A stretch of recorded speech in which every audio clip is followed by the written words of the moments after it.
Senior যে নেতৃবৃন্দ আছে, কয়েকজন নেতৃবৃন্দ আছে, তাদের কাছে আমার অনুরোধ, আপনার সন্তান যেমন আপনার কাছে প্রিয়, আপনাদের পিছনে আমরা যারা রাজনীতি করি প্রত্যেকটা কর্মী বিএনপির তারাও আপনাদের সন্তানের মতো। এখানে কাউকে প্রতিনিধির সন্তানের মতো দেখবেন না। আপনারা পাঁচজনের মধ্যে যা নির্বাচন করেন প্রত্যেকটা বিএনপি কর্মীর দরকার পড়বে, আওয়ামী লীগ আপনাকে ভোট দিবে না।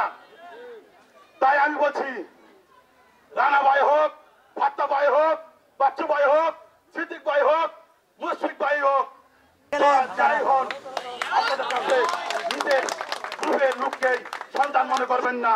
বাকি 4 জনের সাথে যারা প্রোগ্রাম করছে তাদেরকেও সন্তান মনে করবেন। আপনাদের কাছে আমার অনুরোধ রইল, অনেকে অনেক কিছু বলবেন নিজের স্বার্থের জন্য, আপনারা মাঠে যাচাই বাছাই করবেন, তারপর সিদ্ধান্ত নেবেন। আমার অনুরোধ, আমাদের গফরগাঁও উপজেলার পাগলার এই নেতাদের কাছে আমার অনুরোধ, তেরমনি পল্টন মোড় থেকে সাংবাদিক ভাইদের মাধ্যমে আমাদের নেতাদের কাছে আমার অনুরোধ, আপনারা সন্তানের মতন গফরগাঁওয়ের মানুষকে দেখবেন।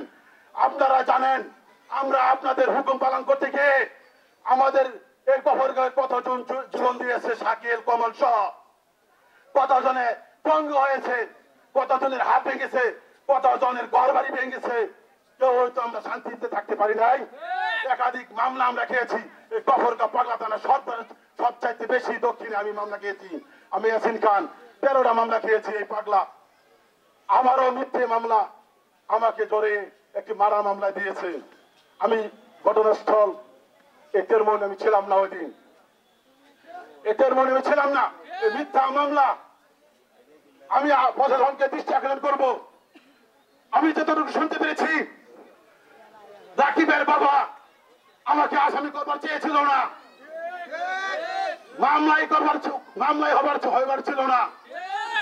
কে বাকে আওয়ামী লীগের বেড়াত্তারা জোর করে মামলাটা খাড়া করেছে বিএনপি ভাইদেরকে ফাঁসানোর জন্য।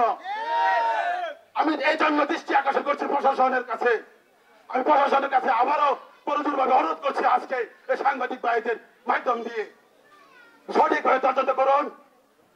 গণহত্যায় মারা গেছে, যদি আমি এখানে জড়িত থাকি আমার স্বাস্থ্য, আমার কোন আপত্তি থাকবে না।